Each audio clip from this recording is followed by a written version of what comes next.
right. So I'm still here in the apartment, but I wanted to make sure I did a couple videos before I start packing away for tomorrow. Tomorrow I board. So first video. I wanted to basically tell you about my experience on getting to the airport and everything, and going through security and just all that good stuff. So I left my house pretty early in the morning, like 6:30 or 7, I don't know. And it takes a couple hours to get down to LAX. But just so you know, it was a Saturday, so traffic was really easy to get through. Don't do that for Monday through Friday. You want to leave a lot of time to be going. It is just, it's crazy in LA. I've said that before, so just be prepared. So I got down there in about 2 hours, didn't take long, got to my parking, all the signs, everything was self-explanatory based on the cheapparking.com instructions. However, just remember, the Hilton parking is not for big vehicles. It does say that on their website. I have a small SUV and I found a little space. It was very tough, kind of going around and around trying to find a parking space. That's pretty much what you're going to find when you go to any kind of parking place at the airport or any of these airport accommodating parking things. I think when I go with my husband coming up in a few months when we fly, I think I'm at the point where we're going to take, we're going to do a rental car. We're going to do a rental car, we're going to drop it at the airport, and then go back, pick a rental car, and come back. We did that on our December cruise in last year, last December. And when we went to, I don't know, the Caribbean.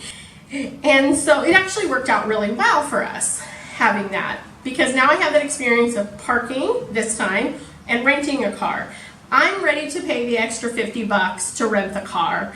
So I got to the airport just fine. The Hilton shuttle got me over there, dropped me off right in front. I got through security, no problem. I think the only issue was they pulled my stuff aside thinking I didn't pull my tablet out, but it was actually like sitting off to the side.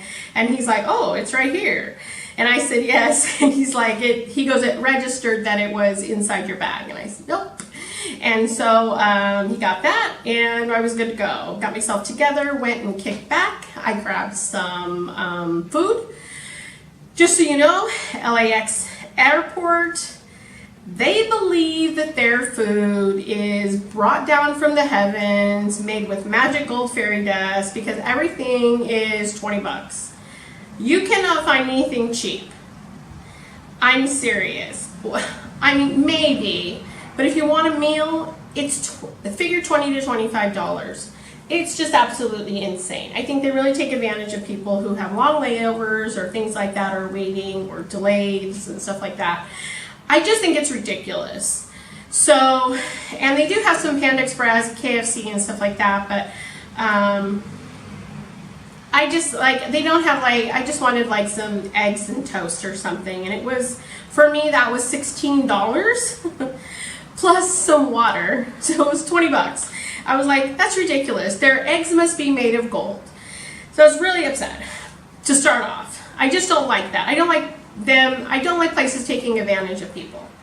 So anyway, that's just my feeling on that.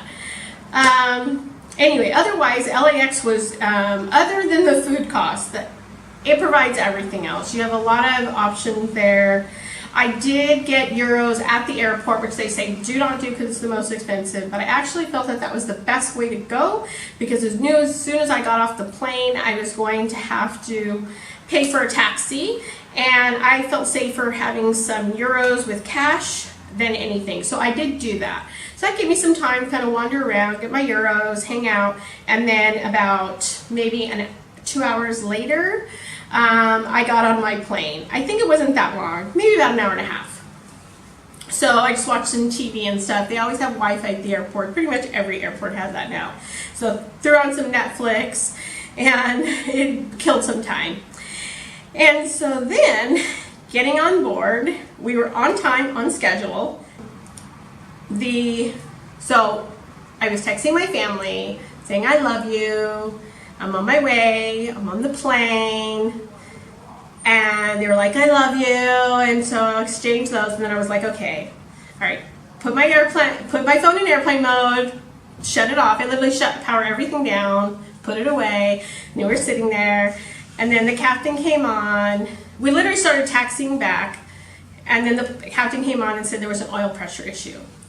I decided not to tell my family that was happening because I didn't want to freak them out. So we were delayed about 2 hours. So I didn't say anything, and because the captain kept saying we're only going to be delayed like 30 minutes. So I felt the best thing to do was not say anything. They would make up the time in the flight. And so when my family was waiting for me to text that I was in Amsterdam, oh, by the way, I stopped in Amsterdam for a long layover, then we would be fine. We would make up that time.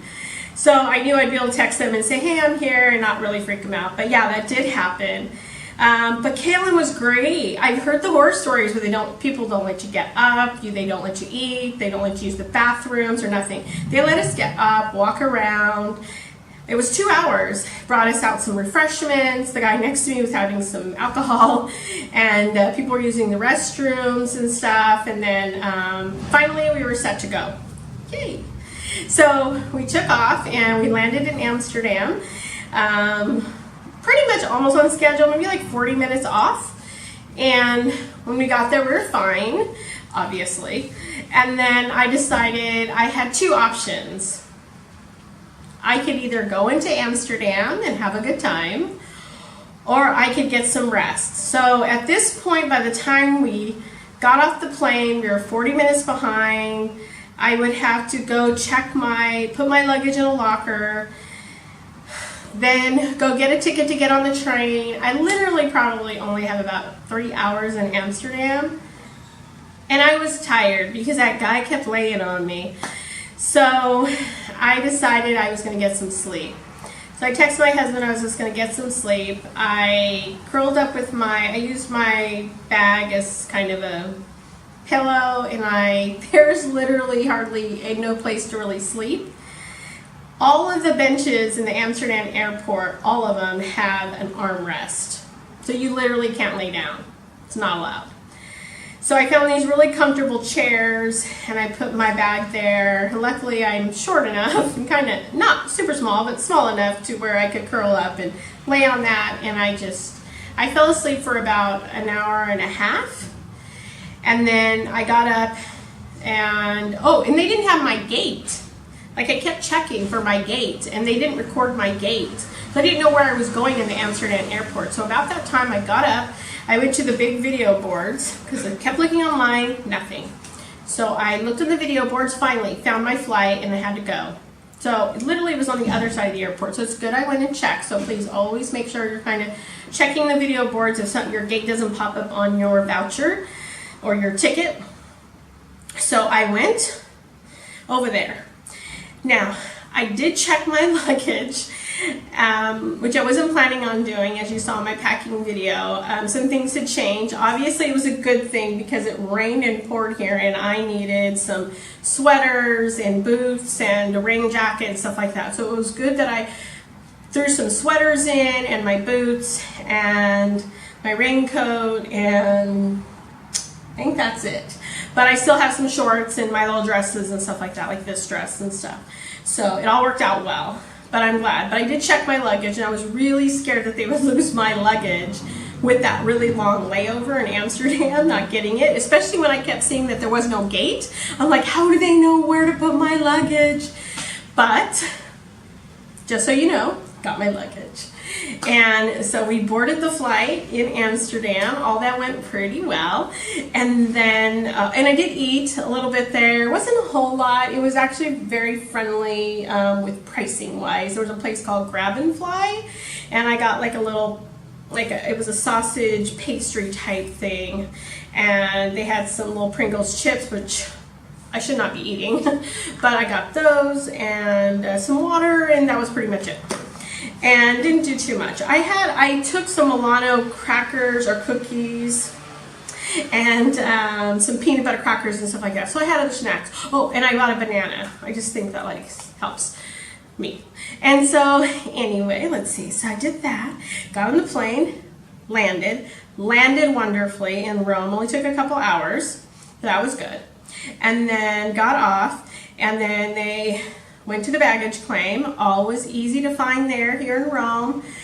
Super simple. The signs are very easy to navigate through. So I got down there again, look at the video board, see where your airline is or your flight, and it'll tell you which baggage claim number carousel to go to. Went there, got my luggage. It was literally probably like the 5th bag that came out. I was like, score. So I grabbed my bag, and then my Airbnb person told me, get in a white taxi if you want to take a taxi, which was actually great because I had to get to my Airbnb by 8 o'clock, and it was like 7 when we landed, in order to not pay an extra $20 fee. My Airbnb host, anyway, she told me grab a white taxi. It's flat rate $48, and she goes, should be $48, and it was exactly $48. Drove me straight here. That was an adventure. Got here. She was waiting for me. She told me to text her from the airport or somewhere in the WhatsApp. Put it here. And I did that, but it wouldn't go through. So I just called her, and luckily my plan has international calling, so I used it. It cost me probably, I don't know, like $10 or so. I'll have to let you know later. But she was waiting for me here, and it was so great. I mean, everything went in. Now, I will do an Airbnb little film later, but I definitely wanted to get this one done before I start packing. So overall, my whole experience in getting here was pretty good. I think KLM is a great airline. They were all super wonderful. We got, I do have to mention, we got, on the longer flight, we got, it says online that you get 2 meals and a snack and refreshments. Okay, so let me tell you. We got 2 meals, so we got like a dinner and a breakfast, and 2 snacks, okay? And then we got all the refreshments we wanted. And just for some of you people that want to know, the alcohol was included. The guy next to me got whiskey and I think like 3 bottles of wine, maybe 4, and water, and I got tea and water, and that was it. And I don't remember what the other guy got, but they never charged him for any of his alcohols. That must be included on the longer flights. I absolutely don't know, but I was in regular economy. So go KLM for that one. And so if you want to know that was really great. And then what was the other thing? We got some little peanuts, which are always on flights. The smaller flight, the 2-hour flight, where you would only get like a thing of peanuts from other American type of airlines, like, because I've been on like 2-3-hour flights, and you get like peanuts and some water or soda or whatever, and then you pay for alcohol. They gave us like a little spinach cheese wrap that was like that big, and some water, and then you could ask for other refreshments and stuff. That was included on a 2-hour flight. I was just amazed. I was like, I wouldn't eat it because I don't eat cheese and that type of stuff, so it didn't work for me. But that was just the 2-hour flight. But the 10-hour flight, you were actually able to choose pretty much any type of meal, like vegan, vegetarian, lactose-free, gluten-free, sodium-free. I mean, there was all kinds of free. And I chose lactose-free just because I didn't want to have any experiences on the plane. And so lactose, it's not friendly to me. So they actually brought me my own lactose-free meals, and no issues. So I was really happy about that. So KLM, oh my gosh, I would totally use them again. And the price was right. So yes, Now on the way back, they are a sister company of Air France. So, and you kind of see that in the airport where it says KLM and Air France together on some of the boarding signs, or kind of your signs like to get to where you're going to get your check your luggage and stuff like that. So you'll see that. And so just so you know, they are these sister companies. So when I got in the LAX airport, on one side it said KLM Air France, on the other side it said KLM Air France. But up by the ticket gates, it had KLM, and on the other side it had Air France. So make sure you're in the right line, because one lady was with me and she said, well, I'm flying Air France. And I said, I think you're supposed to be over there. And she goes, oh my gosh. So she ran over there. So, oh my gosh. So let's see. I think that's it. But oh my gosh, I give it up to KLM. I really do. I have to see what Air France is like on the way back. But gosh, totally different than flying the USA flights. Crazy. Now I've been on Virgin Atlantic, I think is what it's called, Virgin. Been on Virgin, good. Alaska Airlines, good. Hawaiian Airlines, good. Delta was good. Those have been my experiences. There have been some that are not so good. But mostly I've had some pretty good experience on all airlines, but I just think that that really was phenomenal. And the just the service was just, I think, just a little bit extra on KLM. So I was very happy, especially since this is such a long flight. So, all right. So I will film a review on the Airbnb when I'm on the ship, because I am just pooped and I still have to pack up my clothes. All right. Success. Day, what am I on? Day, I don't even know what day I'm on. But anyway, success. And if you like this video, give it a little like. If you really liked it, subscribe if you want to see more upcoming adventures. And follow me on social media, which is Snapchat, Instagram, and Facebook. Take care and have a great day.